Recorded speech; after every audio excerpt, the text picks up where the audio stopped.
السيدات والسادة، زميلاتي زملائي الأعزاء، أيها الحضور الكريم، يشرفني اليوم أن أرحب بكم باسم المجمع التونسي للعلوم والآداب بيت الحكمة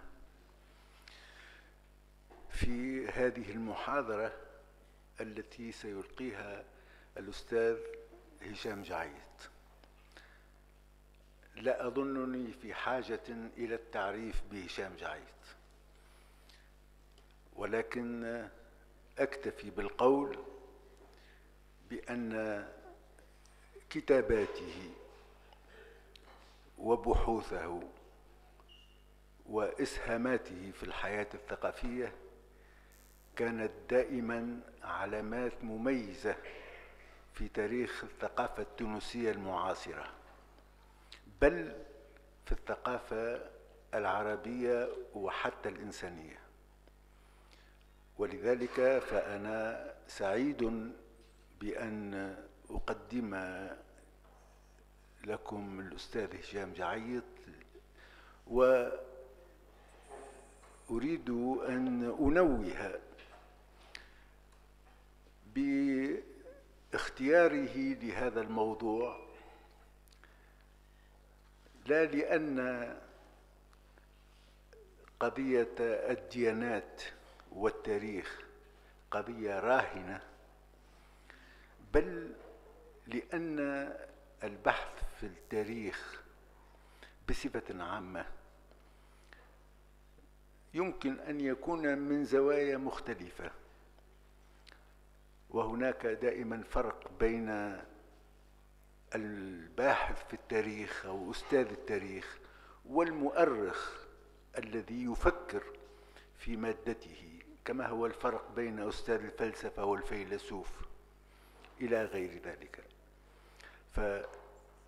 فنحن بإزاء علم من أعلام المؤرخين لا أساتذة التاريخ فقط، وعندما نستمع إلى الأستاذ هشام جعيد فلكي يعرض علينا عصارة تفكيره في هذا الموضوع الأنثروبولوجي، هذا الموضوع الذي كان يشغل بال الفلاسفة واللاهوتيين وعلماء الكلام، والذي يشغل اليوم كذلك كل المفكرين. سيلقي الأستاذ هشام جعيد محاضرته بالفرنسية. أجدد شكري للأستاذ هشام جعيد على قبوله أن يحدثنا اليوم عن هذا الموضوع، وأحيل إليه الكلمة.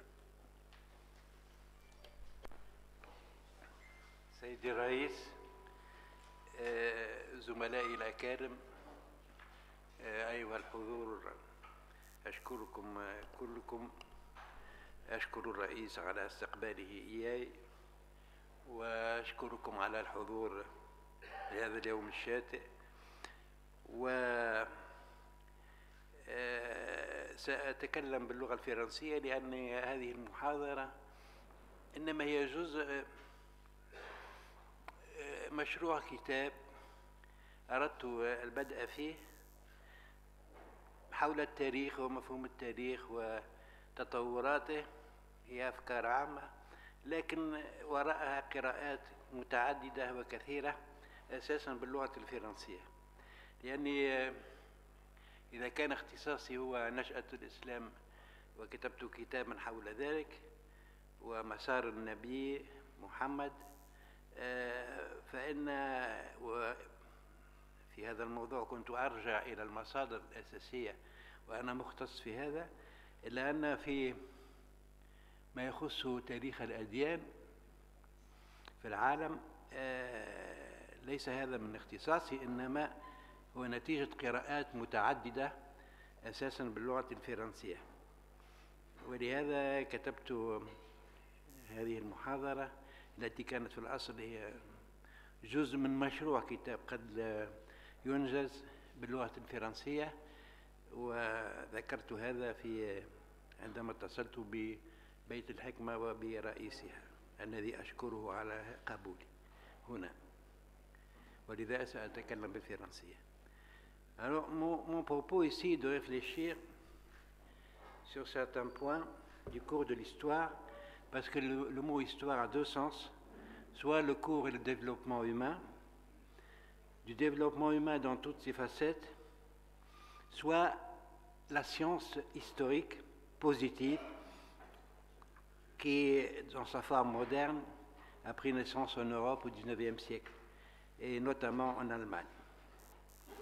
Ce sont les Allemands en particulier qui ont étudié l'histoire des religions, mais ils ont étudié aussi l'histoire romaine, comme chacun sait, et la Renaissance et d'autres, leur propre histoire aussi. L'école allemande est particulièrement importante, en particulier à la fin du XIXe siècle. Alors ici, mon propos, c'est donc à double tranchant, à la fois le développement de la religion ou du religieux dans le cours de l'histoire, et en même temps des études qui ont été faites, que je vais résumer évidemment, dont je vais donner quelques aperçus. Il y a le religieux, en effet, a intéressé non seulement les historiens, mais également les anthropologues et les sociologues et les philosophes, tels Durkheim, qui a étudié les formes élémentaires de la vie religieuse, naturellement Max Weber, qui est le penseur par excellence de l'histoire des religions, et avant eux, même des philosophes comme Hegel, qui a écrit une philosophie de la religion et son école, et même jusqu'à présent, un penseur français encore vivant tel que Marcel Gauchet, qui a écrit un livre qui s'appelle « Le désenchantement du monde », qui est une réflexion philosophique et politique aussi sur l'histoire de la religion. Durkheim l'a étudié comme ethnologue, a donc approfondi le religieux originel.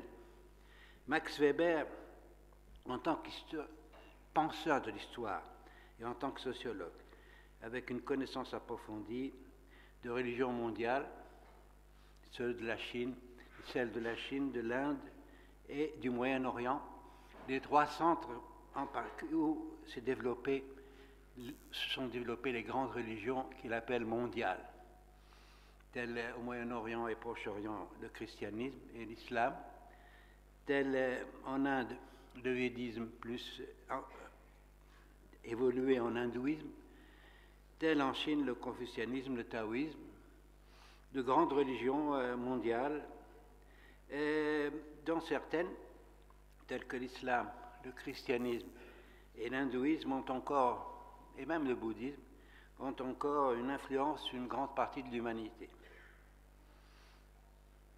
Ce qui en reste, c'est l'étude des religions en elles-mêmes et les relations avec les structures de la société où elles sont apparues.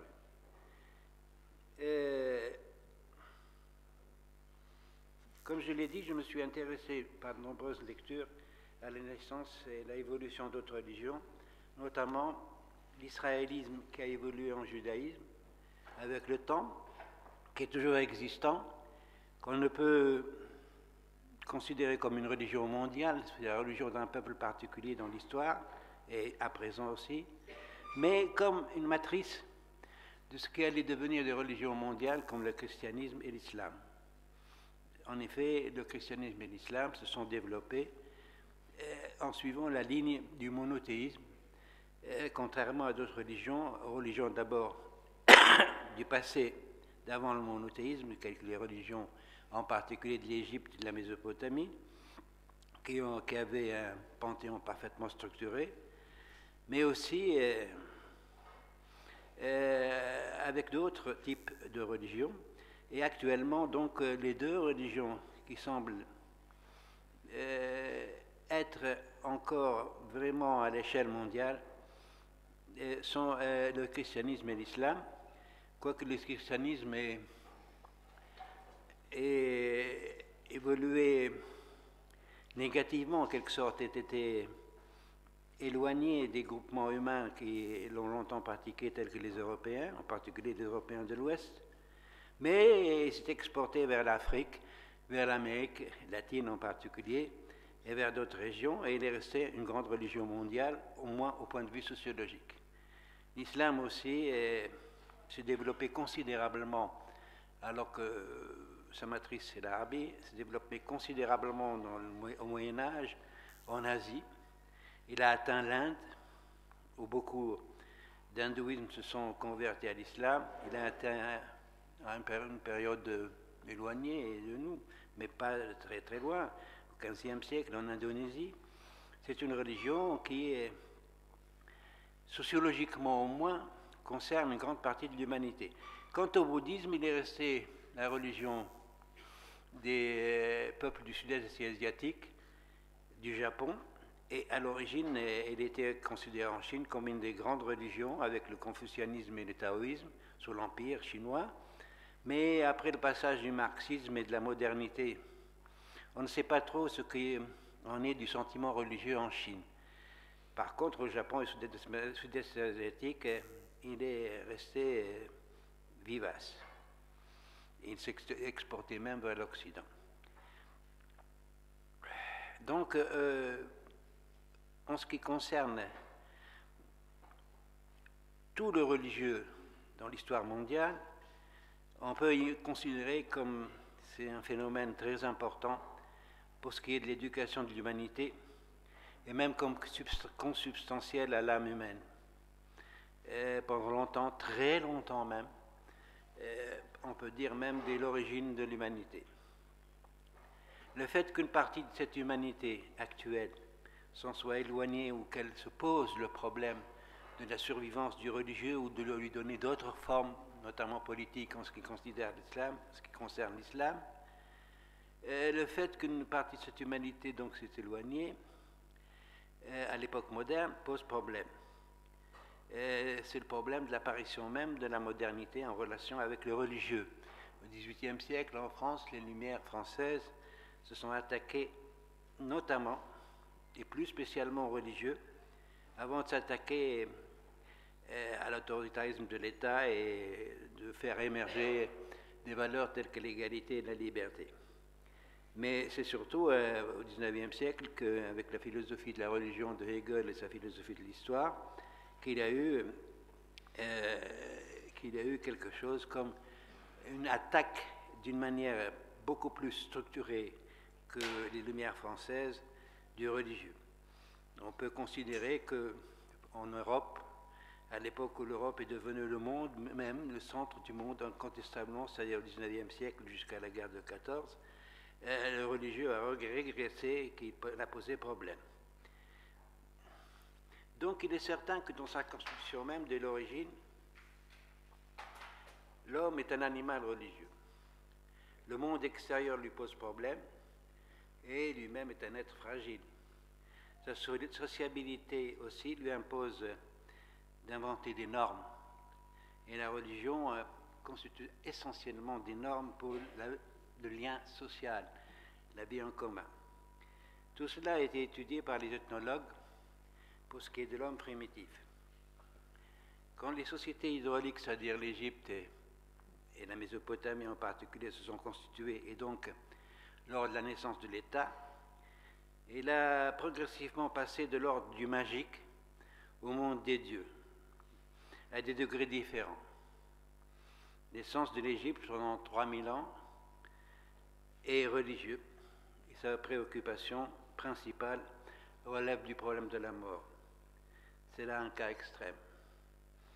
Mais d'un autre côté, les Indo-Européens, qui sont venus de la steppe russe et qui en sont disséminés à travers le monde, soit vers le sud, en Iran, se sont implantés, soit en Inde, soit en Europe, qui était à cette époque vide de ses habitants, c'est autour de moins 2000 avant Jésus-Christ. Le cas des Indo-Européens est qu'ils ont transporté avec eux leur bagage trinitaire religieux qu'a étudié en particulier un grand historien français, Georges Dumézil. La Chine est restée longtemps tributaire de la religion populaire agreste, c'est-à-dire comme c'est un monde de paysans, l'agraire compte beaucoup en Chine, mais un peu partout d'ailleurs, avec ses esprits, sa magie et peut-être des petits dieux locaux. C'est à l'époque historique tardive, c'est-à-dire au moins au premier millénaire avant Jésus-Christ, sont constituées des philosophies qui sont muées tardivement en religion, avec morale, rituel et mysticisme en ce qui concerne le taoïsme. Mais la religion, le confucianisme est d'abord une philosophie, et elle est devenue la religion de l'État et de la bureaucratie mandarinale. C'est une religion, au départ, qui était une philosophie très rationnelle, ne croyant pas en un Dieu, personnalisé en tout cas, et une religion donc de type aristocratique, alors que le taoïsme s'est infusé et s'est distribué dans le peuple chinois. Mais la Chine est un monde multireligieux.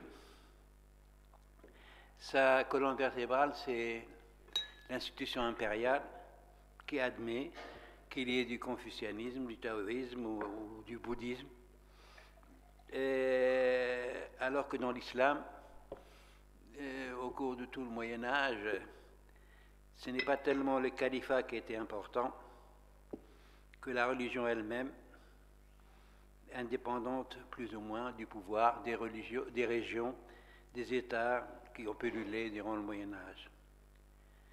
Tout cela a amené un philosophe allemand qui s'appelle Karl Jaspers, au XXe siècle, à poser l'existence de ce qu'il appelle un âge axial, au premier millénaire avant Jésus-Christ, où seraient apparues des formes essentielles de pensée et de religion, dans des régions éloignées du globe, presque concomitamment, c'est-à-dire en même temps. La philosophie grecque, le confucianisme et le taoïsme dont j'ai parlé, le bouddhisme, tout cela au premier millénaire avant Jésus-Christ, les prophètes d'Israël au premier siècle avant Jésus-Christ, mais dans cet âge axial n'ont pas encore paru les deux religions qui sont aujourd'hui fondamentales dans le monde, à savoir le christianisme et l'islam. Mais l'une de ces religions, notamment la religion d'Israël, a été le berceau en quelque sorte qui s'est développé dans le christianisme et dans l'islam. Disons alors qu'il y a eu quelque chose qui s'est transformé dans le cours de l'histoire de l'humanité au premier millénaire avant Jésus-Christ, comme une élévation de la pensée humaine et des espérances humaines aussi, parce que la religion est liée à des espérances par rapport à ce qui était auparavant, à savoir les religions polythéistes, mais les religions de prêtres surveillées par l'État, où la symbiose entre État et prêtres et temples en Égypte et en Mésopotamie. Pourtant, au premier millénaire, ces religions des civilisations fluviales ont continué leur existence, par exemple en Égypte jusqu'à les périodes romaines, où la religion égyptienne proprement s'est délitée, en Babylonie, en Syrie, chez les Grecs eux-mêmes et les Romains, et aussi parmi les peuples barbares, y compris dans les profondeurs chinoises des hameaux et des villages, et tout autant dans l'hindouisme. Dans l'hindouisme évoluant à partir du védisme. Néanmoins, l'apparition de cette nouvelle pensée au premier millénaire, hindouisme, bouddhisme, israélisme, philosophie grecque, et ces nouvelles conceptions religieuses, est appelée à devenir un phénomène mondial et à diriger l'avenir de l'humanité jusqu'à la période actuelle, puisque les grandes religions d'après l'âge axial, ou s'inspirant de cet âge axial, à savoir le christianisme, l'islam, le bouddhisme et l'hindouisme, continuent d'exister.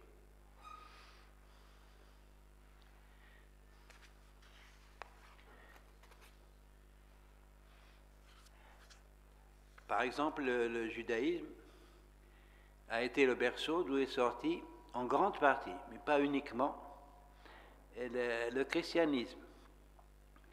L'islam aussi, comme je l'ai dit, en ce sens que l'intuition monothéisme lui est parvenu de la Syrie hellénisée et christianisée, mais aussi de certains écrits judaïques, tels la Bible en particulier, qui est le grand écrit de la religion juive, mais aussi du Talmud.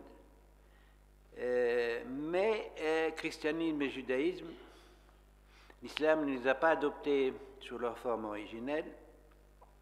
Il a refusé le dogme chrétien de la Trinité et de la divinisation du Christ. C'était aussi une religion, à l'époque où il a apparu, qui était proprement arabe, de l'ouest de la péninsule arabique. Cette région qui est la plus profondément centrée sur une identité, à savoir donc le centre-ouest de l'Arabie, tout le reste étant pénétré d'influences étrangères.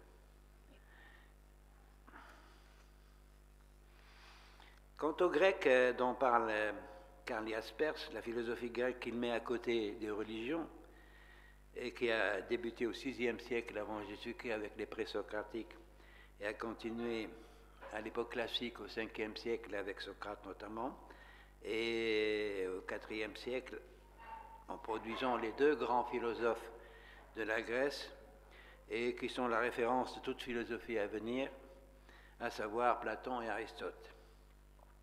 Les Grecs ont commencé par être des physiciens, c'est-à-dire s'intéresser au monde extérieur sous sa forme naturelle, mais ils se sont posé la question de l'être pour devenir par après des métaphysiciens, des logiciens et des moralistes, peut-être entre autres causes à cause de l'indigence de leur système religieux, que ce fut la théogonie d'Hésiode ou bien les dieux d'Homère, et leur vision de l'origine du monde, c'est-à-dire une mythologie religieuse extrêmement pauvre, que ce soit celui d'Olympe ou la religion patriotique de la cité, mais efficiente pour l'être ensemble de toutes les cités grecques. La religion était extrêmement importante, bien en dépit de son indigence. Et c'est ce qui explique que les Grecs les plus doués devinrent et restèrent les maîtres de la philosophie, les professeurs de la raison, y compris de la science. Alors que le Moyen-Orient, Proche et Moyen-Orient, sémitique, égyptien, iranien, et celui des sémites occidentaux, à différencier des sémites orientaux de Mésopotamie, c'est-à-dire la Syrie et la Palestine actuelle, et la Jordanie actuelle, cette zone, y compris l'Arabie, n'a pas été créatrice de philosophie, contrairement à la Grèce et à la Chine, mais de religion, notamment. Le zoroastrisme en Iran, au 8e siècle avant Jésus-Christ, l'israélisme ou le yahvisme, ainsi que l'appellent les historiens, des débuts du peuple hébreu jusqu'à la période de l'exil en Babylonie, où il est devenu un peu autre et avec une appellation diversifiée pour les historiens, on l'a appelé judaïsme. Il y a une différence donc entre l'israélisme primitif et le judaïsme tel qu'il est apparu après l'exil de Babylone jusqu'à son développement plus tard en judaïsme rabbinique, car toute religion connaît un fondateur ou des fondateurs, une fondation. Mais elle évolue toujours dans un sens plus complexe, sans renier pour autant ses origines. C'est le cas de toutes les religions. Mais ce Proche et Moyen-Orient stépique, semi-désertique en dehors de la région des fleuves, était essentiellement donc religieux, mais d'une religiosité à l'origine assez primitive en quelque sorte. C'est seulement au premier millénaire avant Jésus-Christ qu'il a pris des formes monothéistes, comme le zoroastrisme, le zoroastre en Iran, qui est monothéiste dans l'élan primitif et qui a évolué plus tard, comme je l'ai dit, le yahvisme de Palestine, ainsi que d'autres évolutions religieuses en Syrie, ou à l'origine en Syrie la notion de Dieu, qui s'appelle El, qui est E-L, qui a évolué en Allah chez les Syriaques christianisés, en Allah, Ilah et Allah chez les Arabes, qui est donc une vieille origine et représente la notion du Dieu. Comme en grec, on dit théos, le Dieu en général, en particulier au 2e millénaire. Mais au 1er millénaire avant Jésus-Christ, dans Syrie, c'est-à-dire ce qui correspondait à la Syrie actuelle, mais aussi aux Phéniciens, plus au sud, et encore plus au sud, les Cananéens, il y a eu donc des panthéons structurés à mesure qu'au 1er millénaire, ces peuples s'organisaient, en cité ou en État. De même, en Égypte, l'hermétisme a commencé à pointer vers peu avant le christianisme, et en fait, la religion ancienne a commencé à se dissoudre vers l'époque romaine d'une manière claire et évidente, alors qu'en fait, elle était travaillée dès avant par des forces de décomposition. À cette époque aussi, fondamentale, à l'époque hellénistique et romaine, c'est-à-dire avant Jésus-Christ de quelques siècles, ou après d'1 ou 2 siècles, il y a eu ce qu'on appelle le phénomène de la gnose, qui est maintenant oublié, qui est mi-iranienne, mi-palestinienne, mi-babylonienne. Il y a eu au 2e siècle après Jésus-Christ la religion manichéenne de Mani, babylonienne, mais s'inspirant de la gnose, et qui est devenue une grande religion, qui s'est parfaitement implantée en Asie et un peu partout, même dans le monde romain. N'oublions pas que Saint Augustin était à l'origine un manichéen. C'est une très grande religion, mais qui s'inspire à la fois de la gnose et de la Bible, et qui n'a été balayée que par les efforts de Byzance et de l'islam, Bagdad, le califat de Bagdad, vers le 9e siècle, 10e siècle. Mais à un moment donné, elle a profondément pénétré une grande partie de l'Asie. Bref, c'était cette période à la fois du 1er millénaire avant Jésus-Christ et à l'approche même du christianisme, le monde était en effervescence. Mais ce qui est frappant, c'est que ces grandes religions qui ont subsisté jusqu'à aujourd'hui, elles ne sont pas nées des centres civilisateurs ou des centres du pouvoir. Par exemple, de Rome, encore moins de l'Égypte, mais précisément de ce Proche-Orient de l'Ouest sémitique, des marges des refusés de l'histoire en quelque sorte. Et parce que refusés de l'histoire, c'est le cas du yahvisme, c'est-à-dire de l'israélisme, c'est le cas aussi de l'islam à un moment donné, et même du christianisme. La pensée et la foi, pourrait-on penser, seraient-elles des compensations à l'échec dans la vie réelle, et la vie réelle qui vise la puissance et le bonheur? Par exemple, les Grecs n'ont jamais réussi à fonder un État unifié. Ils se sont entretués d'atroces manières pour se voir dominer à la fin. Quant à Rome, qui a fondé un empire mondial, elle n'a ni philosophie ni religion. En philosophie, si, elle avait une religion spécifique, mais enfin, pas pertinente en quelque sorte et qui n'aura pas d'avenir. Mais au point de vue philosophie, elle était tributaire de la philosophie grecque. Le zoroastrisme monothéiste et abstrait de l'Iran du 8e siècle avant Jésus-Christ fut rejeté par la dynastie de Cyrus, c'est-à-dire les Achéménides, qui rétablirent les vieilles divinités. Il y a eu régression vers le polythéisme et fondèrent l'église des mages. Le zoroastrisme s'est ainsi mué en mazdéisme, du nom du dieu Ahura Mazda, Et plus tard, il est devenu, sous les Sassanides, à l'époque où est né l'islam, plus tard même, ou plus tôt même, est devenu religion d'État. Le cas du judaïsme est encore plus parlant. C'est un fait bien connu, comme c'est une région marginale et qui a été détruite, dont le peuple, dont l'État surtout, a été détruit à deux reprises, par les Assyriens, puis par les Babyloniens, donc d'un peuple faible en quelque sorte, et marginalisé. Cependant, une fois que leur État a été détruit, après l'exil et après la domination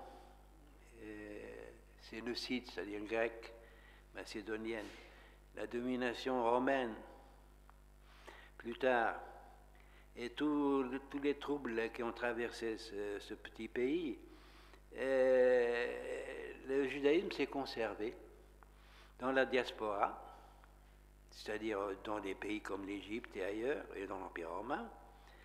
Puis, quand le christianisme s'est établi en Orient, et plus tard l'islam, qui a pris sous son autorité et sa domination la Palestine, le peuple juif est devenu un peuple de parias, dispersé à travers le monde, et non reconnu aussi bien, officiellement il l'était, mais aussi bien, en tout cas, pas très bien aimé, pas très bien toléré, bien qu'existant, aussi bien par le christianisme du Moyen-Âge que par l'islam, où il a eu quand même moins à souffrir pendant les siècles brillants de la civilisation islamique, mais il a subsisté.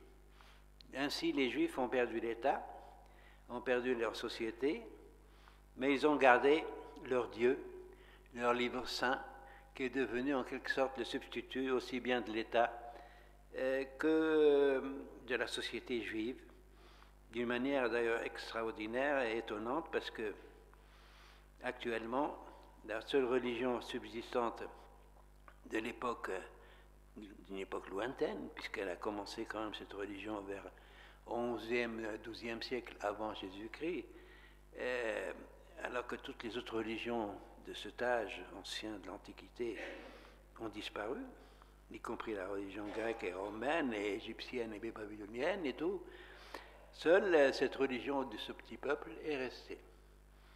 Parce que, ayant perdu tout, ils se sont attachés à cette immense compilation, ce livre extrêmement important, et pour la connaissance de la religion israélite puis juive, et parce que ce livre a été intégré au corpus sacré du christianisme. De sorte que la Torah, en particulier pour les Juifs, et la Bible en général, restait en quelque sorte le substitut de tout, jusqu'à ce qu'au XXe siècle, l'histoire ait varié, en tout cas bifurqué vers la notion de fondation d'État-nation, qui était à cette époque, fin du XIXe, début du XXe, un phénomène devenu quasiment universel. Ainsi aussi, quand on regarde l'Orient extrême, le bouddhisme fut à la longue expulsé de sa patrie d'origine, l'Inde, parce que c'est une religion d'origine indienne, et ne trouvera de faveur que dans le monde sinisé, ou chinois et sinisé, grâce à l'effort gigantesque de traducteurs et missionnaires chinois, comme quoi la foi véritable dépasse les frontières des peuples et des civilisations, parce qu'elle est humaine et parle à l'homme nu. Je voudrais maintenant m'orienter d'une manière beaucoup plus précise vers les deux religions qui subsistent actuellement, c'est-à-dire la religion d'Israël, avec son évolution, son origine, et la religion chrétienne à ses origines. Pour l'expliquer au public cultivé de notre pays, qui peut-être s'intéressant, ou plutôt normalement s'intéressant à sa propre religion, connaît, le public cultivé en tout cas, ce qu'il peut connaître des origines de l'islam et de son développement jusqu'à présent. Comme quoi chaque culture commence d'ailleurs par s'étudier elle-même, ce qui est dans l'ordre des choses. Mais peut-être que le public cultivé, sauf exception bien entendu, n'a pas, chez nous en tout cas, n'a pas tellement une idée de l'effort, de ce qu'ont fait comme effort les historiens de la fin du XIXe siècle pour dévoiler les origines et le développement de la religion israélite, devenue 500 ans après la religion juive et le restant. À vrai dire, nous devons beaucoup à l'effort philologique pour ce sujet des historiens allemands de la fin du XIXe siècle, siècle par excellence de la science en général et de l'histoire fondée sur la philologie en particulier. Et ces historiens, dont le plus connu, celui qui a survécu actuellement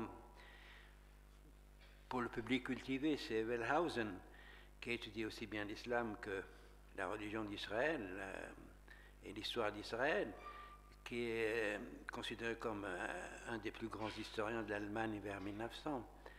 Mais d'autres historiens nombreux, qu'a cité Max Weber dans son livre Le judaïsme antique, qui est un livre fondamental pour comprendre, bien que datant de 1920, pour comprendre la complexité du développement de ce judaïsme, ses relations avec l'État, les États, avec la société. Il s'est attaqué au problème, comme c'est un sociologue, des composants de la société et comment la religion évolue en fonction de la société et la société en fonction de la religion. C'est un livre fondamental, mais en ce qui me concerne, j'ai eu surtout recours à ce qui a été écrit en français à ce sujet, dans la première moitié du XIXe siècle, par un homme comme Lotz, par exemple, et lors de la deuxième moitié, par un spécialiste comme Kako, qui connaît bien le problème du sémitisme occidental en général et d'Israël en particulier, et aussi d'un historien qui a écrit à la fin du XXe siècle, qui s'appelle Bottero, qui est un spécialiste de la Mésopotamie, mais qui a écrit un livre important qui s'appelle La naissance de Dieu, où il développe ce qui est considéré comme acquis à la fin du XIXe siècle par l'histoire de la religion israélite puis juive. Mais quand on lit tous ces livres importants en leur temps, parce qu'actuellement il ne semble pas y avoir de découvertes importantes, quand on lit ces livres, il apparaît que notre principale source de connaissance, en tant que source de connaissance des origines juives et de leur développement, à savoir la Bible, qui est un compendium gigantesque, la Bible, c'est-à-dire celle de l'Ancien Testament naturellement, qui a été écrite par des rédacteurs, des penseurs, des prêtres, des prophètes, toutes sortes de gens qui ont fondé véritablement l'israélisme et puis le judaïsme, car c'est un produit d'une multitude de générations que le judaïsme. Il apparaît que cette Bible est une espèce de patchwork où il y a des livres divers composés à diverses époques qui ont été cousus ensemble de telle manière qu'on est arrivé, par un bel effort, à pouvoir les décomposer en plusieurs ouvrages cousus ensemble d'une manière telle qu'on ne sait pas si tel passage, ou on le sait plutôt avec l'effort philologique, tel passage provient de telle origine ou de telle autre. Mais on est arrivé quand même en gros, à connaître les éléments qui composent la Bible, et ils sont nombreux.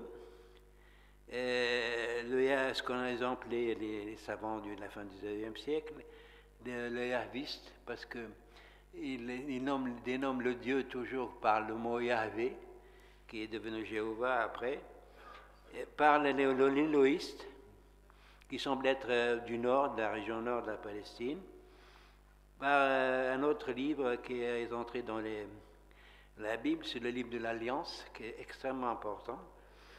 Au 7e siècle tardif, peu avant l'effondrement du royaume de Judée en 587, en 621, il y a eu la composition d'un livre qui disent être attribué à Moïse, qui s'appelle le Deutéronome, et qui pénètre partout, y compris à l'origine du monde, pour ce qui est des lois de Moïse, des lois nouvelles, c'est-à-dire le rituel et aussi bien que les commandements moraux.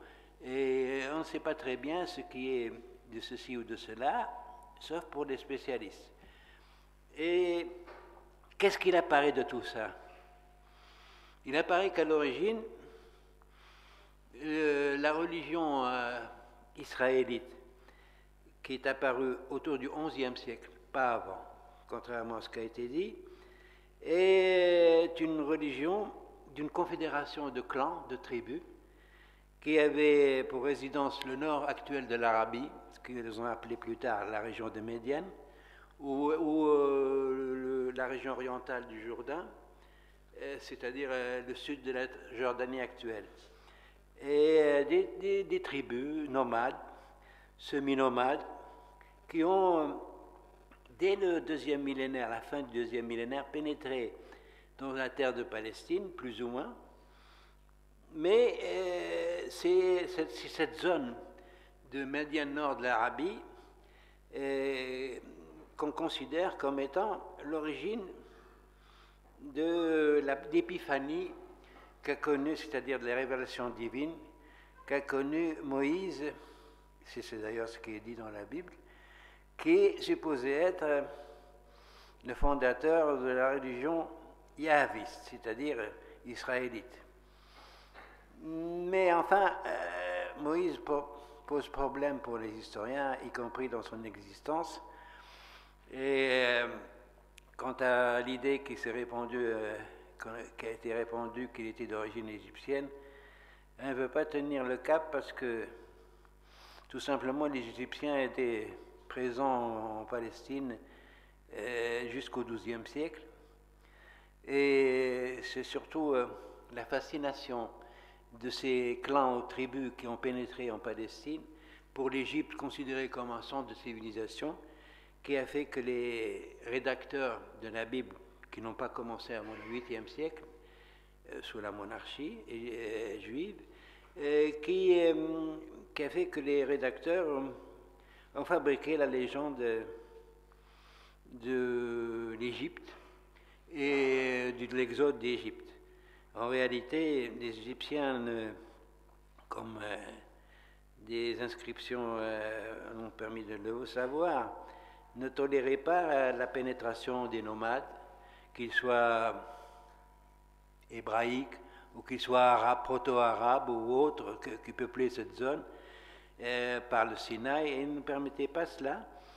Et nous avons des tas de documents se plaignant non pas de l'invasion, mais de la pénétration de ces nomades que l'État égyptien refoulait systématiquement. Mais il en restait quelques-uns. Il ne restait certainement pas un peuple entier qu'un rédempteur, un sauveur, tel que Moïse a fait sortir d'Égypte. L'histoire de la légende de l'Égypte est due au fait que quand la confédération des clans et des tribus s'est constituée, pour se constituer comme tel, ils avaient besoin de quelqu'un. Ce quelqu'un, ce n'est pas tellement un Moïse, mais c'est d'un Dieu. Et leur Dieu spécifique, ils l'ont dénommé Yahweh, ou même Israël, parce que Israël, que veut dire le mot Israël? Israël, ça veut dire elle, Dieu, le Dieu combatif. D'ailleurs, Isra, c'est à rapprocher du verbe arabe, de la racine arabe Sarah. Il y avait une légende d'une espèce de combat entre le Dieu et Jacob, qui est encore une légende, mais importante pour sa signification. Dans la création, en tout cas, certainement qu'il y a eu des gens, des fondateurs, qui s'appellent Moïse, prénom à connotation égyptienne, mais qui n'est pas dû au fait qu'il était égyptien. Elle est due au fait de l'attractivité de l'Égypte à cette époque pour ce peuple, pour la zone en général palestinienne et autres, et syrienne, au temps du Nouvel Empire. Ces peuples ont donné des noms d'origine égyptienne. D'ailleurs, Max Weber le dit, il y a Moïse, il y en a d'autres qu'il a cités. Ce n'est pas parce qu'il est égyptien, et la théorie de Freud à ce sujet ne tient pas le coup. Alors, donc, il y a eu un Dieu qui est devenu le garant de cette confédération de clans, qui a pénétré petit à petit dans la terre de Palestine, et qui est devenu un élément capital pour ce peuple. En somme, c'est la confédération qui a sécrété son propre Dieu, comme c'est normal, et non seulement elle a sécrété son Dieu particulier, mais aussi c'était le Dieu tout-puissant pour eux et pour la guerre. C'est un Dieu guerrier pour l'essentiel, et ils ont formé avec lui, d'après la Bible, une alliance. Pour la Bible, l'alliance, c'est leur Dieu qui a voulu élire, mais c'est tardif cela, élire un peuple élu parce qu'il a été déçu par l'humanité depuis le déluge et autre chose, de ce que l'humanité ne suit pas. En réalité, c'est la confédération elle-même des clans qui a posé comme allié un Dieu à elle, et pour la guerre. La guerre, quelle guerre? La guerre qu'on appelle d'occupation de la Palestine. Ce sont des combats divers contre les Cananéens qui étaient en pleine décadence, des espèces de roitelets, contre d'autres peuples qu'on supposait d'origine européenne, les Philistins. Et sans doute, au XIe siècle, y a-t-il eu, lors de l'installation de ces clans avec leurs dieux guerriers, y a-t-il eu des combats? Nous en avons la preuve dans le texte le plus ancien de la Bible, qui est le cantique de Déborah. Déborah, une prophétesse, qui nous raconte que des petits combats ont eu lieu et qui essaie d'exhorter les chefs, ainsi que les extatiques appelés Nabiyines, qui étaient des bandes de vagabonds extatiques et se réclamant du Dieu. Nous avons aussi des éléments qui prouvent cette alliance, à savoir cette histoire d'arche dans laquelle les Israélites, dans leur combat pour occuper la terre de Palestine, il ne faut pas encore croire que ces combats étaient une guerre de conquête importante. Non, non, c'est des petits combats, mais qui à la fin ont fait que ce peuple s'est installé et qu'il a éliminé les autres, mais sans les exterminer, puisque beaucoup de Cananéens sont restés sur place jusqu'à une époque tardive et qu'ils ont influé même avec leur dieu Baal sur les Israélites au 7e siècle, par exemple. Donc, je disais, cette histoire de arche, en arabe tabout, en hébreu tabou, est une espèce de coffre dans laquelle on mettait le Dieu, on peut le supposer, plusieurs hypothèses sont, ou le trône du Dieu, ou probablement une pierre représentant le Dieu, un peu comme les Arabes de la Jahiliya ancienne promenaient leur Dieu dans une pierre avec la tente. Les chefs de clan, les Arabes, les Saïds, quand ils se faisaient la guerre, promenaient le Beit, c'est-à-dire la tente qui enferme symboliquement le Dieu, et qui, chez les gens de la Mecque, tardivement, est devenu sédentaire. Elle était installée carrément à la Mecque sous la forme de pierre noire. C'est une vieille idée des sémites occidentaux, arabes, israélites anciens. Et alors, nous dit Max Weber, quand le combat va commencer, ils ouvrent le coffre et par des supplications, des oracles, des mouvements extatiques. Il prie le Dieu de sortir de son coffre, de venir combattre avec eux. C'était donc avant tout un Dieu de la guerre. Bon, mais une fois que la guerre est terminée, il a été adopté. Et une fois que la monarchie s'est installée, parce qu'avec la sédentarisation vers le 9e siècle, 9e siècle, pas avant. Donc, à ce moment-là, il a pris une forme évolutive, etc. Mais c'est un dieu de la guerre et un dieu de la montagne, un peu comme Zeus dans son Olympe. Ici, c'est Saïr. Je dis que l'histoire de l'exode en Égypte n'a pas pu avoir lieu, non seulement à cause de ces histoires de miracles qui sont passées, non pas seulement pour ça. Elle n'a pas pu avoir lieu parce que, l'archéologie actuelle, du fin du XXe siècle jusqu'au XXIe siècle, actuellement, n'a absolument rien trouvé dans le Sinaï pour cette période. Il n'y a aucune trouvaille d'un passage de 40 ans, d'après 40 ans de promenade dans le Sinaï. Et il n'y a rien, absolument rien jusqu'à présent, pour prouver qu'il y a eu un passage qui a quand même duré un certain temps, de tribus nomades, etc., de type israélite. Même chose pour ce qui est de le récit de la conquête dans Josué, comme quoi la ville quand il a traversé le Jourdain, la ville de Jéricho a été mise à sac et détruite complètement. L'archéologie a prouvé qu'il n'y a rien de tel, que le récit de Josué ne correspond pas aux choses réelles. Donc il y a une grande part de légende, mais aussi de mythes fondateurs. Mythe fondateur pour ce Dieu qui a subsisté, mais qui s'est transformé quand même, puisqu'il a été doté d'un temple sous la monarchie, avec l'évolution des choses, 2 siècles après. Un temple qui semble être une espèce de copie des temples de Babylonie, où c'est certainement beaucoup d'éléments cananéens s'y trouvent, mais qui ne semble pas tellement convaincre les historiens. Ils le trouvent plutôt tardif dans la description qu'on donne de la Bible. Donc les strates de la Bible s'entremêlent, il faut les démêler. On ne sait pas dans les commandements moraux ce qui est ancien. Alors les historiens ont toujours une gêne avec les histoires des religions, surtout si plus ou moins leur société appartient à ces religions ou sont proches.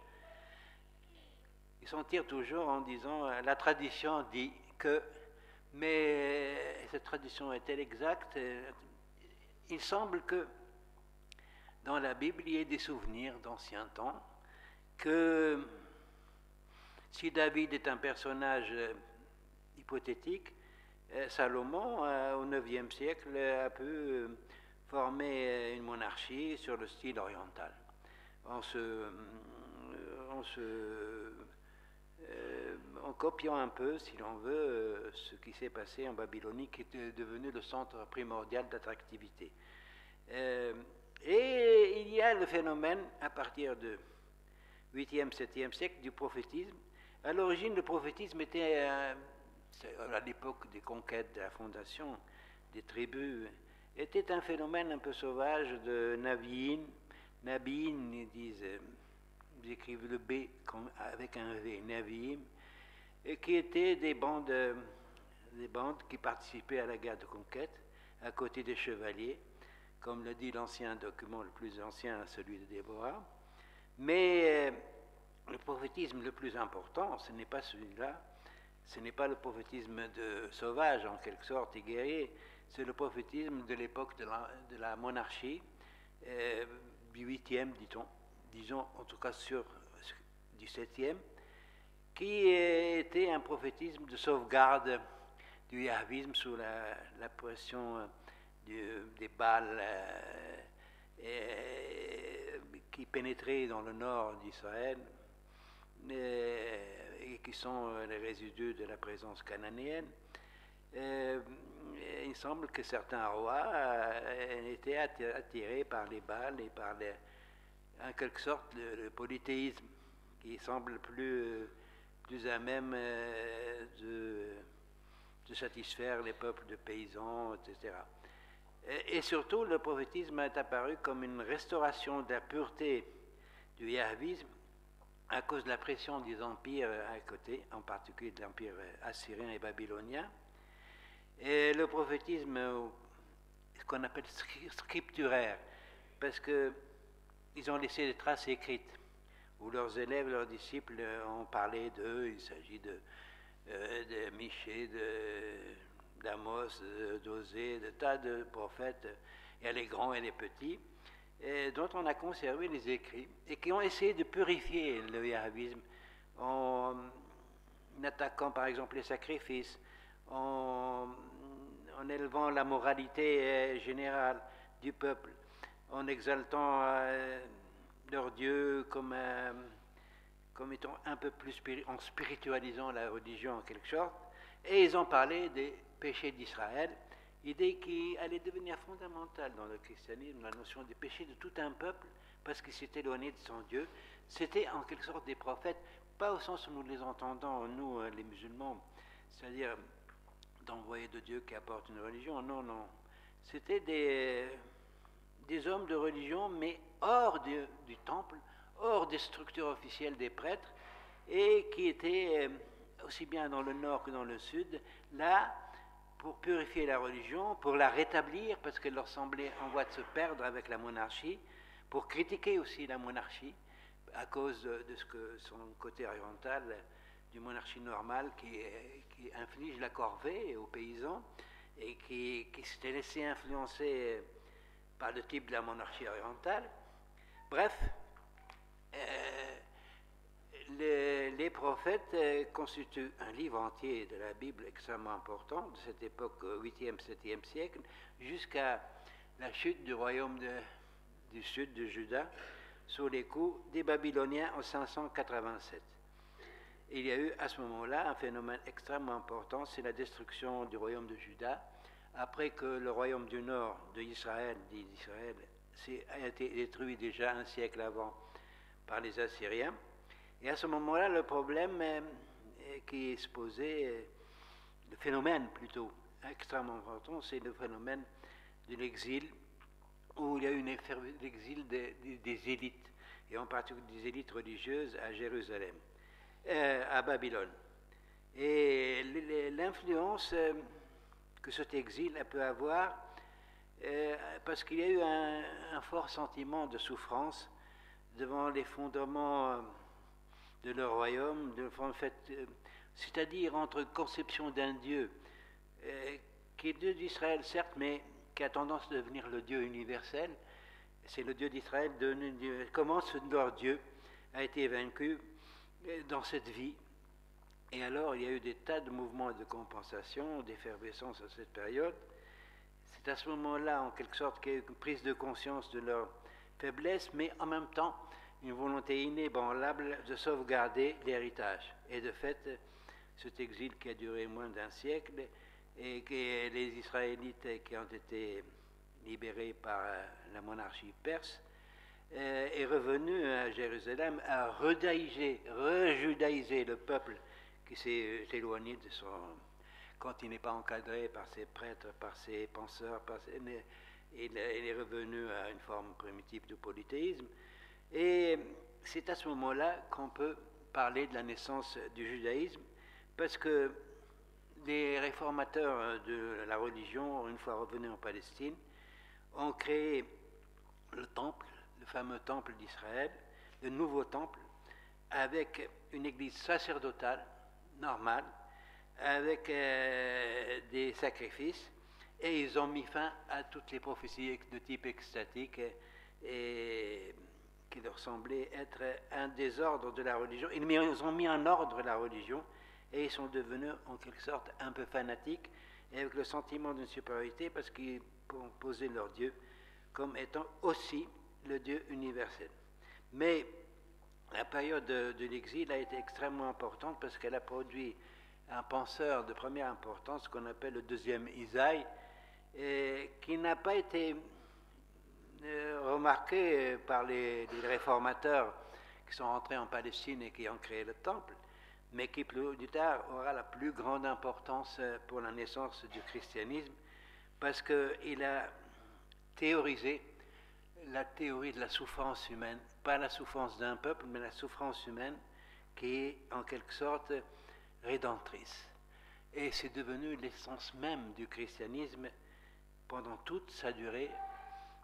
Il est vrai que la crucifixion a été essentiellement, elle a aidé essentiellement, comme quoi c'est une religion de souffrance, d'ascèse essentiellement, et dont le symbole fondamental est non pas le ciel ou le paradis, mais la croix.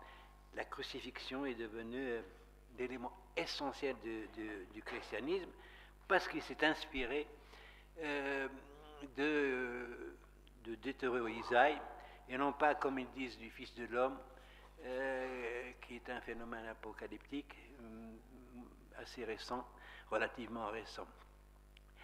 Bon, quant au christianisme, il est clair que certaines idées fondamentales, des personnages qui l'ont créé au départ étaient des juifs. Jésus lui-même, l'homme Jésus, et non pas le Christ, était juif, incontestablement. Il a existé presque certainement. Ses disciples ont existé. Et cet homme, pourquoi qui est devenu le centre de la religion? Parce que la religion chrétienne n'avait pas besoin de l'idée d'un Dieu créateur comme par exemple le prophète Mohammed l'a élevé et l'a diffusé dans la mentalité païenne, parce que le Dieu créateur existait déjà dans Israël, dans le judaïsme. Non, la religion chrétienne s'est bâtie autour d'un homme, fondamentalement, mais autour de certains thèmes extraordinairement importants qui ont de plus en plus pris d'ampleur, à savoir, c'est un homme qui a prêché le royaume de Dieu, la venue imminente du royaume de Dieu. Deuxièmement, il a eu une carrière publique. Troisièmement, il a été crucifié, et la croix, comme je l'ai dit, est devenue le symbole du christianisme, que c'était quelque chose qui est apparu comme fondamental pour l'âme de certains juifs qui étaient ses disciples, à savoir que le royaume de Dieu va venir tout de suite et enlever tout le mal qu'ils vivent sur terre, ici, pas dans le paradis, non, ici sur terre, et que celui qui a prophétisé la venue de ce royaume de Dieu, c'est un homme de Jésus qu'ils ont suivi, mais qui a connu ce juste, la plus grande des ignominies, à savoir la crucifixion qui est vouée aux brigands et aux voleurs. Alors, à ce moment-là, c'est autour de cet homme que s'est construit le christianisme. Comme dit Malraux, et la notion de rédemption de l'humanité, qu'il trouve facilement déjà dans la Genèse, dans le livre de la Genèse de la Bible, mais que la mort du Christ et de Jésus a mis en évidence avec beaucoup de force. Donc, il y avait un héritage de l'idée de souffrance de l'homme juste sur cette terre, de l'espoir du venue du royaume de Dieu, immédiatement, et la crucifixion de celui qui l'a prophétisé.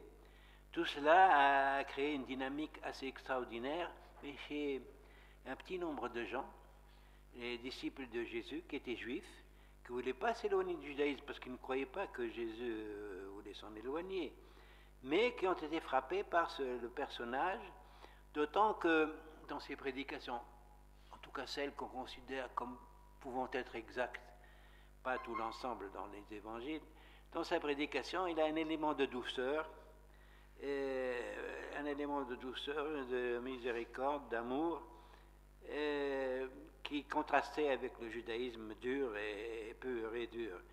Et donc, dans un moment où l'Empire romain connaissait l'esclavage, connaissait les grandes villes comme Rome, connaissait des gens pauvres, esclaves, pauvres, tout cela, toute l'humanité de ce temps, évidemment, avait à supporter le problème du mal. Donc il y avait quand même une possibilité qui était évidente de ce que petit à petit les communautés chrétiennes qui sont créées, parce que c'est des petites communautés après la mort de Jésus, puissent atteindre des couches populaires. Mais l'idée aussi de sauveur, de sauteur, a grandi avec le temps. Et ses premiers disciples s'attendaient à ce que le Christ revienne, mais ce qu'on appelle la parousie avec le royaume de Dieu, mais il n'est pas revenu. Il y a eu des attentes, et finalement, avec le temps, ce retour du Christ a été reporté à la fin du monde, et le royaume de Dieu est devenu le paradis des saints et des bons, qui est dans l'au-delà du monde. Mais ce que je voudrais remarquer, c'est que s'il y a des racines juives, la preuve en est, c'est que le christianisme a intégré donc l'Ancien Testament, contrairement à ce que voulaient les gnostiques comme Marcion. Ils voulaient supprimer l'Ancien Testament du christianisme. Eh bien, le christianisme a été obligé d'admettre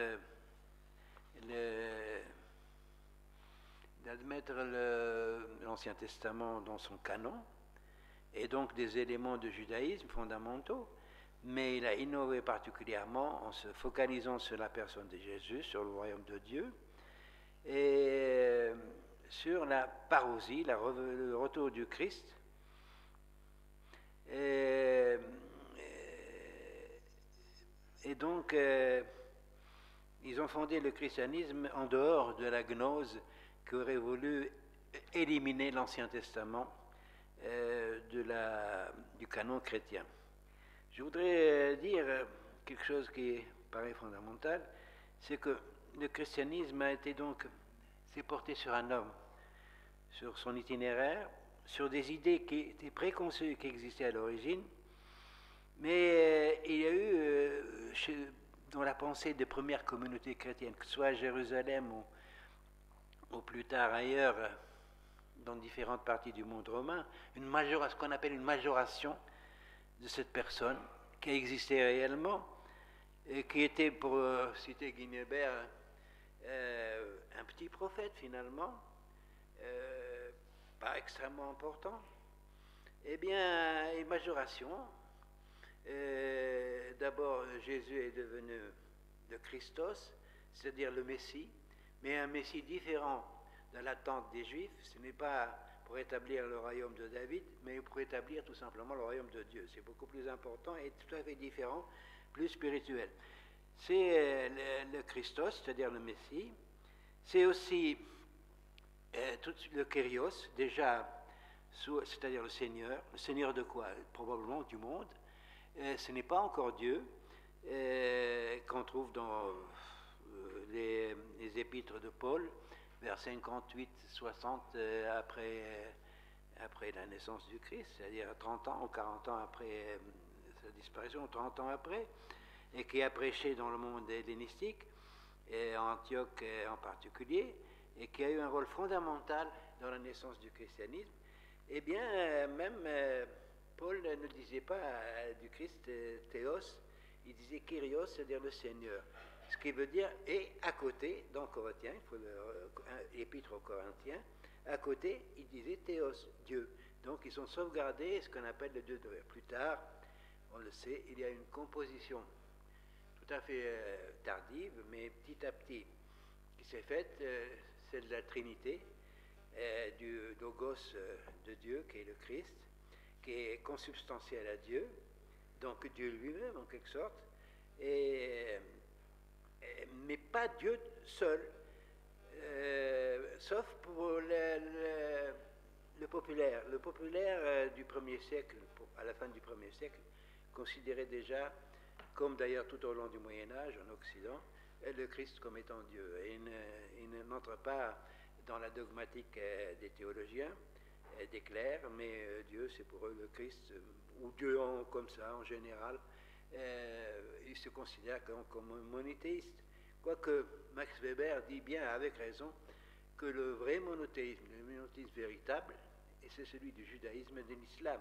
On ne peut pas considérer à 100% que le christianisme soit un monothéiste, bien qu'il le prétende, mais tout de même. Il y a aussi le problème du Saint-Esprit, et ça c'est extrêmement important parce que qui est l'origine du Saint-Esprit? Il y en avait déjà l'idée dans le judaïsme tardif, et même dans le Deutéro-Isaïe. Mais l'esprit, c'est une notion quand même grecque, et héritée des Grecs par Paul, qui est un homme de Tarse et de l'Asie mineure, de l'Asie, de l'Anatolie orientale et de la Syrie, et qui est hellénisé. Et donc, or l'hellénisme de cette époque, ou depuis longtemps déjà, était pénétré par des sectes diverses, depuis les mystères d'Éleusis et toutes ces sectes dites pneumatiques, c'est-à-dire croyant en l'esprit. Et Paul a intériorisé cet élément hellénique et il l'a fait entrer dans le christianisme. Quand les frères se réunissaient dans des synagogues diverses, juifs mêlés d'Hélène ou d'hellénisés de régions diverses de l'Anatolie ou de Syrie, eh bien le Saint-Esprit venait se poser sur eux. C'est-à-dire, c'était une secte en quelque sorte pneumatique, comme on disait, hellénite. Et ici, je voudrais insister beaucoup sur ce que le christianisme est en fait la résultante de deux choses. Un élément judaïque de l'exil, mais qui était marginalisé, pas important, et deux, l'élément de l'hellénisme. Les Juifs qui ont fait en quelque sorte qui ont gonflé le christianisme, qui l'ont fabriqué, disons-le, étaient à la fois des Juifs vraiment Juifs, mais également des Juifs de la diaspora vivant en Égypte, vivant dans le monde hellénique, qui était hellénisé, qui était parlant grec, c'est-à-dire qui était sous domination romaine. Ce sont ces deux éléments qui ont créé le christianisme, mais notamment, en particulier, les hellénistes, c'est-à-dire des juifs de la diaspora, hellénisés complètement, parlant grec. D'ailleurs, tous nos documents concernant le christianisme étaient écrits tous les évangiles en langue grecque. Paul lui-même était un juif hellénisé complètement, et ses épîtres sont écrites en grec, et c'est dans le monde hellénistique oriental en particulier que le christianisme a pris forme dans diverses petites communautés dénommées ecclésiées, mais il est certain que sans l'origine judaïque, l'idée de souffrance, que Nietzsche d'ailleurs a bien fait de comprendre que le judaïsme est une religion de souffrance, mais il croyait que c'était une infirmité du judaïsme, lui, c'est la religion des faibles. Mais sans cet héritage juif, sans l'idée d'un Dieu quand même du ciel qui est là, qui n'ont pas pu éliminer comme le voulaient les gnostiques, sans la promesse d'un royaume, sans l'idée de péché et de souffrance, c'est-à-dire sans l'élément judaïque, il n'aurait pas pu y avoir de christianisme, bien que l'effort des hellénisés, des hellénistes, dès le départ, dès l'église de Jérusalem, était extrêmement important, et était extrêmement important, même chez les pères de l'Église qui ont intériorisé Platon, jusqu'à y compris Saint-Augustin, plus tard. Mais Max Weber dit, si Paul était un simple helléniste qui prêchait l'esprit, le christianisme serait une secte pneumatique, comme il y en a tellement dans le monde hellénistique. Mais c'est grâce quand même à ce fond judaïque complètement transformé et par ses valeurs, etc., que le christianisme est né. Il a eu la chance et la malchance de naître dans un empire structuré qui est l'Empire romain, empire mondial. Et il a subi de ce fait des persécutions tout au long. Mais une fois que l'Empire romain, au troisième, vers 300 et quelques, je ne sais pas quoi, a admis le christianisme comme une des religions de l'Empire romain, à côté du paganisme, et plus tard la seule religion de l'État, un siècle après. Donc le fait qu'il soit né dans cet empire romain, c'était à la fois sa souffrance, puisqu'il y a eu des persécutions, mais en même temps, c'était sa chance, parce qu'au bout de 4 siècles, il est devenu la religion de toute la zone, bien que religion orientale, c'est-à-dire du Proche-Orient, de la Syrie, Palestine, et un peu l'Anatolie orientale, bien que religion issue de cette zone, elle est religion adoptée par les barbares germaniques, adoptée par la moitié du monde, en quelque sorte, dès le Moyen-Âge, avec une organisation hiérarchique qui est l'Église, qui l'a maintenue. En gros, j'aurais pu, j'ai écrit 20 ou 30 pages, j'aurais pu parler plus longtemps, mais je voulais quand même vous faire réfléchir là-dessus. Si vous voulez avoir des renseignements supplémentaires pour ceux qui ne sont pas historiens, connaisseurs du monde romain ou du monde grec, eh bien, je leur conseille de relire quand même Guinevere, malgré tout, qui date de 1950. Pour le judaïsme, je crois que le livre de Bottero, qui est chez Gallimard, en collection Bibliothèque des Histoires, est bon et suffisant. Je voulais, messieurs, dames, ici, vous donner un aperçu, je ne suis pas entré dans les détails, un aperçu de la naissance de ces deux religions en particulier, tout en admettant que dans d'autres zones du monde, d'autres religions aient existé. Parce que, comme je l'ai dit, il est bon pour élargir sa culture et pour être au plus près aussi des résultats de la science. Tout de même, il est bon que je vous présente, parce que moi, ça m'intéresse personnellement, de présenter à ce public qui a eu l'extrême gentillesse de venir m'écouter ces phénomènes, mais vus non pas du point de vue de la vulgate religieuse de notre propre religion, mais du point de vue de ce qu'ont dit les historiens jusque-là. Je vous remercie beaucoup et je m'excuse de...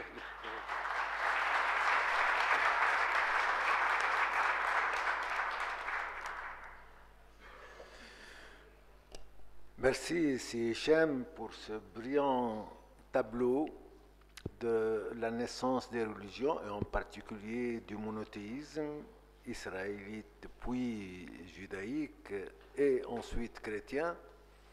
Je pense que votre exposé, votre conférence soulève pas mal de problèmes parce qu'elle va à l'encontre de beaucoup de visions théologiques de la naissance et du développement des religions, et on peut ouvrir le débat s'il y a des questions ou s'il y a des remarques à propos de ce que vous avez dit. Oui. Merci, professeur Jaïd. Votre exposé a été succinct et en même temps très bien précis. C'est un sujet très important et d'actualité même. Et j'ai une toute petite question. Que pensez-vous de cette citation que c'est pas Dieu qui nous a créés, c'est nous qui avons créé Dieu? J'ai dit, c'est pas Dieu qui nous a créés, mais c'est nous qui avons créé Dieu. Question.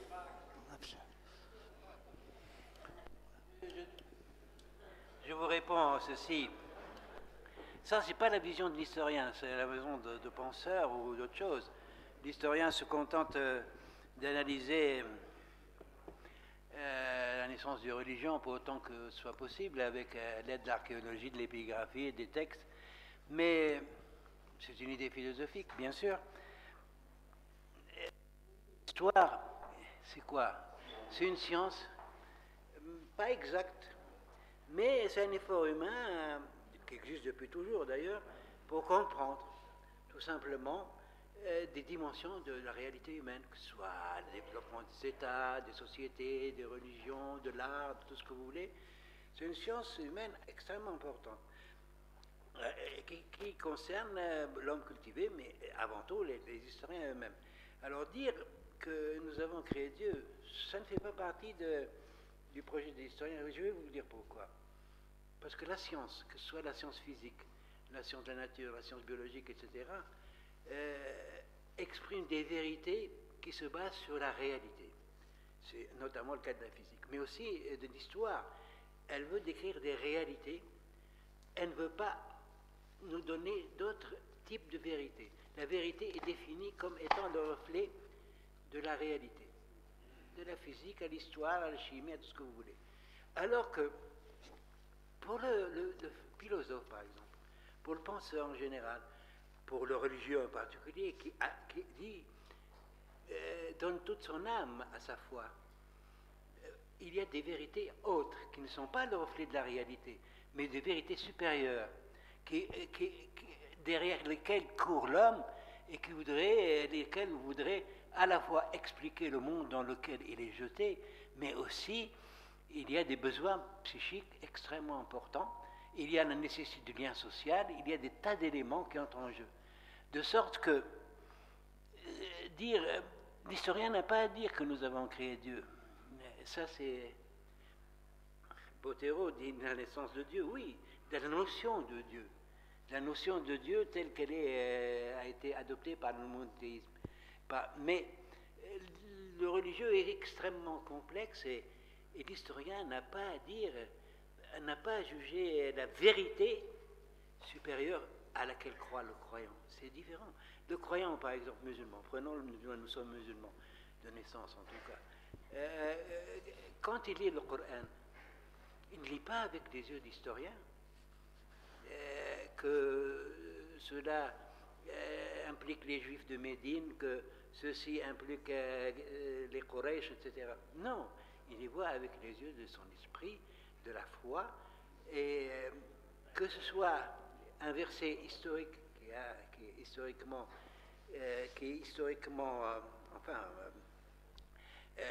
confirmé, ou que ce soit de type métaphysique ou moral, pour lui, des versets sont divins et c'est tout. La religion, pour l'historien, est un grand phénomène humain à l'échelle mondiale, quelle que soit la religion. Pour nous, historiens, toutes les religions sont valables, que ce soit le christianisme, le judaïsme, l'islam, le bouddhisme. Nous avons tous à les respecter, et le croyant lui-même, lui, il y croit et il pratique sa propre religion. Point final, c'est tout. C'est vrai. Oui, shukran. Merci. Vous avez bien développé la construction du judaïsme et du christianisme. Or, beaucoup de l'héritage de ces deux religions se retrouve dans l'islam. Est-ce que vous pouvez nous dire rapidement la naissance ou la construction, entre guillemets, de l'islam? Mais je ne peux pas vous le dire comme ça, j'ai écrit 3 volumes là-dessus. Vous n'avez qu'à les lire. Ils sont tout de même. Il se trouve ici, dans le Beit Hikmah, quoi.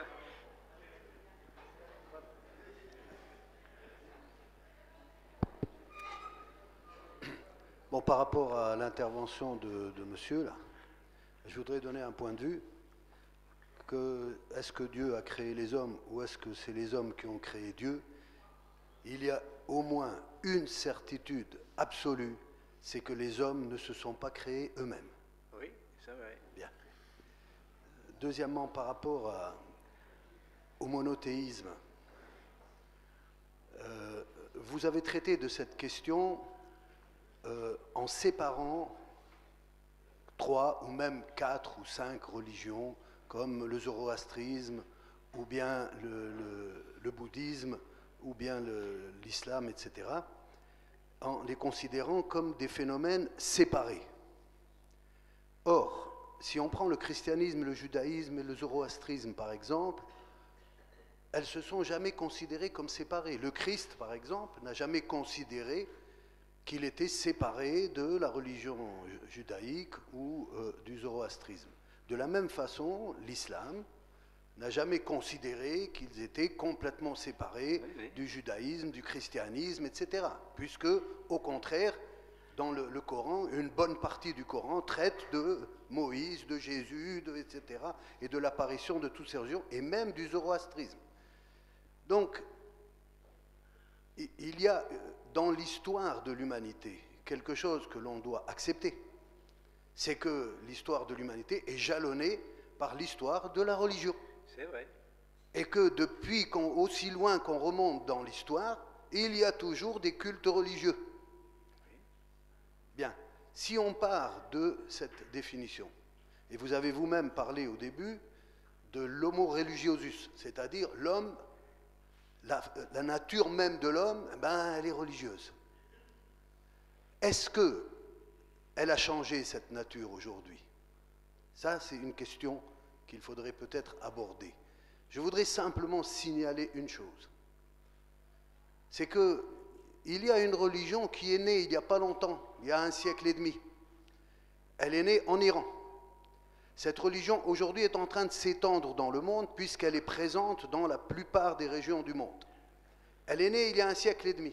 C'est la foi Baha'i. Cette religion se prétend être l'héritière de toutes les religions qui ont précédé.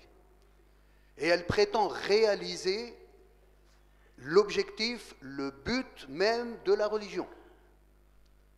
Et l'expliquer avec un éclairage nouveau, etc., etc. Donc, l'histoire des religions n'est pas finie, contrairement à ce que beaucoup affirment, comme quoi nous sommes dans une période religieuse, comme quoi nous sommes rentrés dans une période de l'histoire où la religion c'est fini. Voilà. Je ne sais pas comment vous envisagez cette question. Je suis d'accord avec vous. Bon, le bahaïsme, c'est vrai, est né au XVIIIe, XIXe siècle et s'est répandu. Mais ce n'est pas une religion, c'est une religion très récente. Des gens l'ont adoptée, c'est vrai, en Amérique et ailleurs dans le monde. Mais elle n'a pas elle n'a pas de grandes racines historiques en soi. Elle a emprunté un peu de l'islam, un peu à des idées nouvelles, etc. Disons que c'est une religion qui est en même temps une réforme religieuse en quelque sorte, mais elle ne s'est pas étendue à l'échelle mondiale tout de même. Pour l'instant, elle s'est étendue, mais pas de petit nombre. C'est pas comme la religion musulmane. Bon, pour ce qui est de l'évolution de la religion, c'est certain que l'islam lui-même a connu une évolution.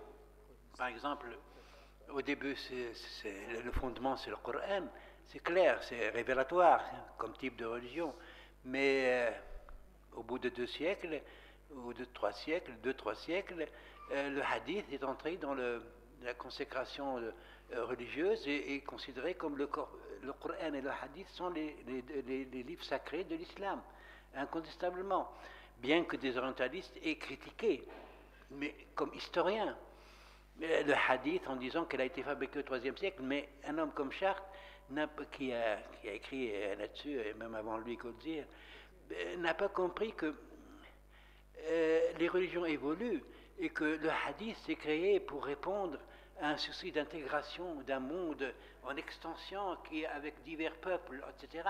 Et par ailleurs, l'essence même du religieux, c'est qu'il a tendance aussi à glorifier, à mettre en valeur, à diviniser presque. Bon, Mohammed n'est pas divinisé, mais il a quand même une existence à côté de Dieu extrêmement importante. Mais c'est absolument normal qu'il y ait eu, que le hadith soit sécrété, c'est comme ça que je l'appelle, par la conscience islamique en voie d'expansion.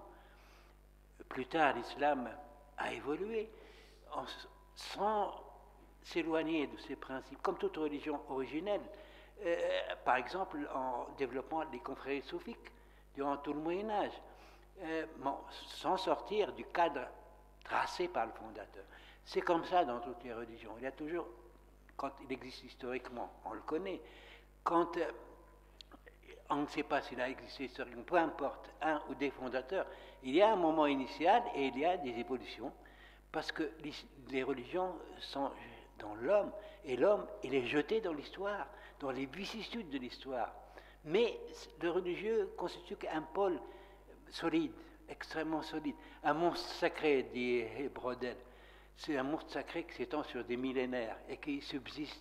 Et je vous ai donné l'exemple de la religion égyptienne qui a subsisté 3 millénaires.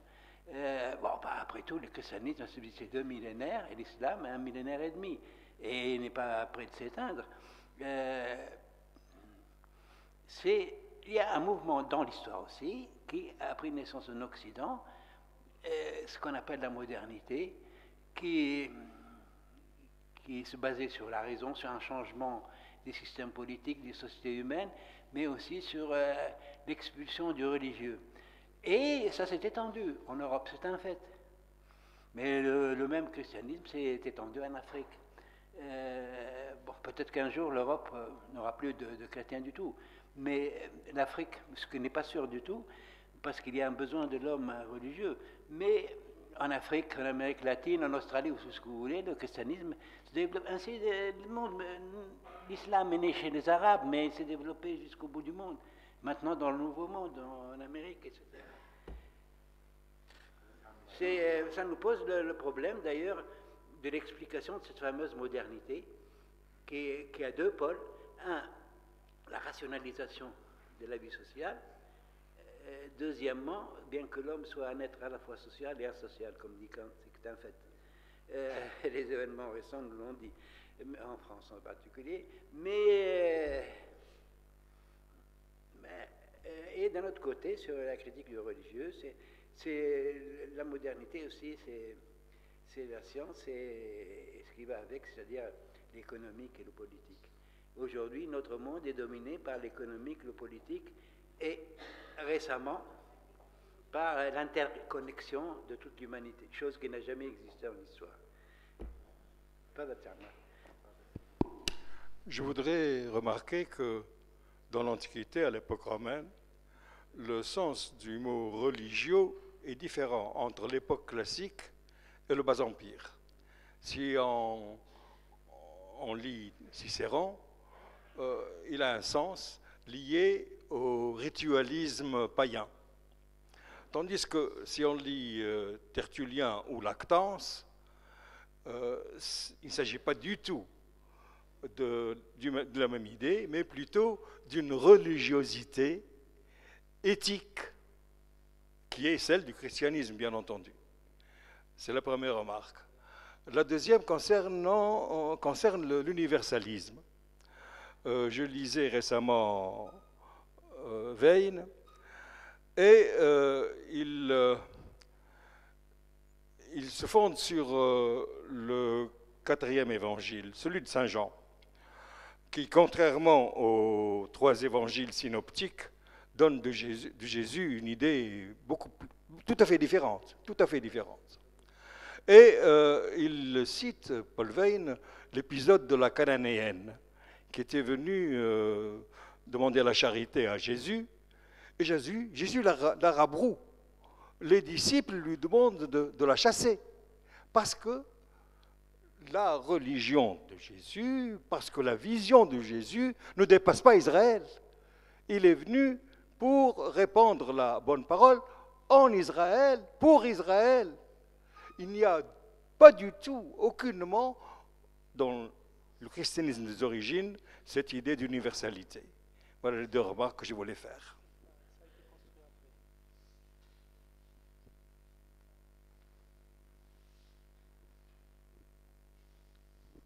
Merci bien. Je voudrais remarquer que la différence entre la science exacte, dite exacte, et la science historique, c'est que la science exacte étudie des faits matériels extérieurs, alors que la science historique ou mythologique étudie des faits intérieurs.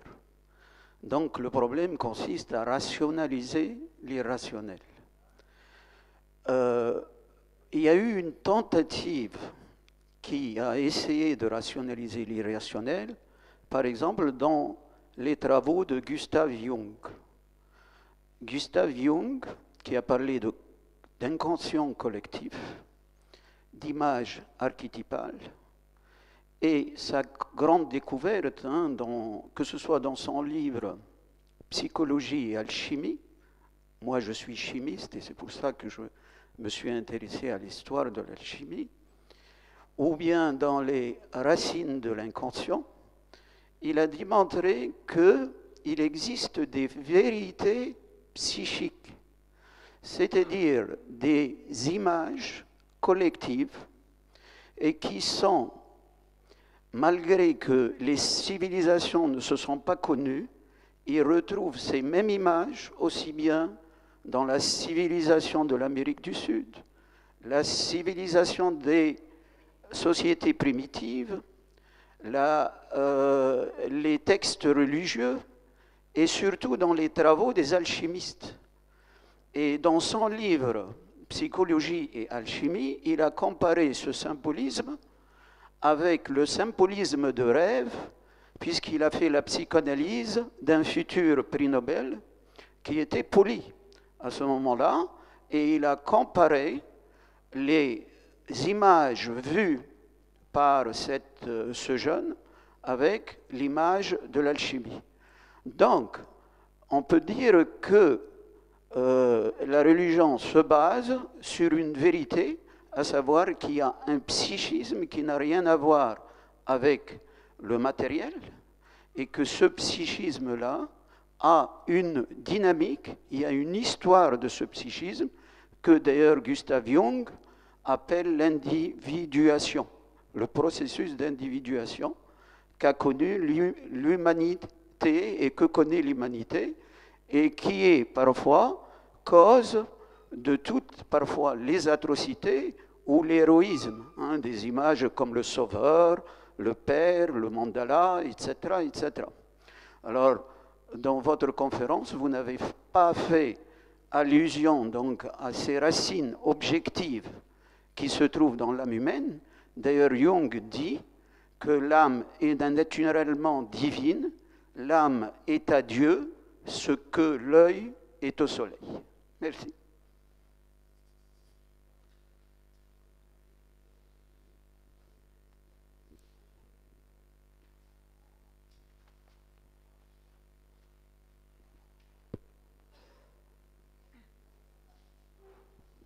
Merci. La question que j'ai a trait à l'histoire du judaïsme, telle que vous en avez parlé. J'aimerais demander, pour qu'il y ait religion, il a fallu qu'il y ait prosélytisme à un certain moment. J'aimerais demander à partir de quel moment est-ce qu'on a pu parler de peuple juif? À partir de quel moment est-ce que ce prosélytisme s'est arrêté, ou est-ce qu'il y a eu effectivement un prosélytisme? Pour les historiens, le peuple juif et judaïque, au sens de juif, est né après la période exilique. Il est différent des périodes précédentes qui est la religion israélite ou yahviste. Il s'est développé surtout avec les rabbins et les synagogues, et il n'y a plus de temple dans le judaïsme, jusqu'à l'époque actuelle. La synagogue abrite des prières et des lectures de textes religieux, un peu comme le temple des protestants, où on lit surtout des textes. Et il est remarquable d'ailleurs que le protestantisme a mis en valeur l'Ancien Testament, et en particulier les psaumes, etc. Merci.